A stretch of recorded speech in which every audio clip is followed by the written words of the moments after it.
Cover song చేద్దాం అనుకున్నాను నేను.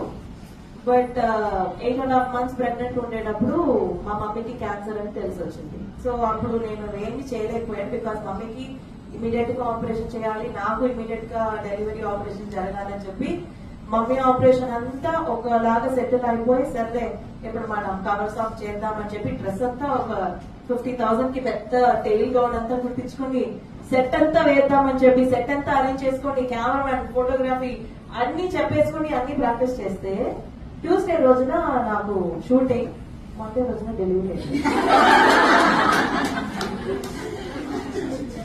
చేయలేకపోయాను. సో నా చిన్నపిల్లల్ని పడుకోబెట్టాలంటే ఈ పాట పాడతాను అనమాట. వాళ్ళ కోసం ప్రెగ్నెన్సీలో ఉండేటప్పుడు ఈ పాట పాడతాం అనుకున్నాను, కుదరలేదు. దాని తర్వాత బిజీ వేస్తాను.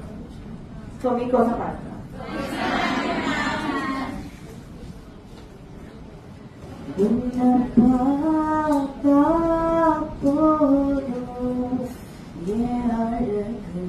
குட்டிச்செல்லோ இந்த ஜன்மம் தீரும் ஏழகு குட்டிச்செல்லோ இறைவன் அவன்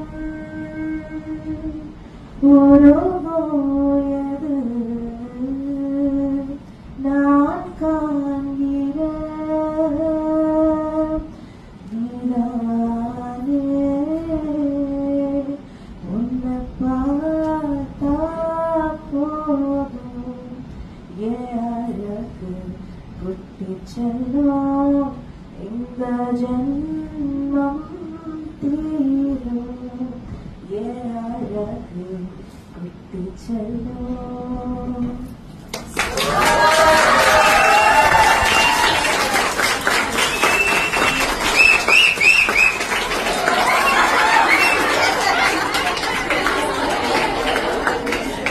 చూస్తే చాలు నా బుద్ధు పిల్ల అని, నా ప్రాబ్లమ్స్ అన్ని అయిపోతుంది నిన్ను చూస్తూ ఉంటే చాలు అని ఆ సాంగ్.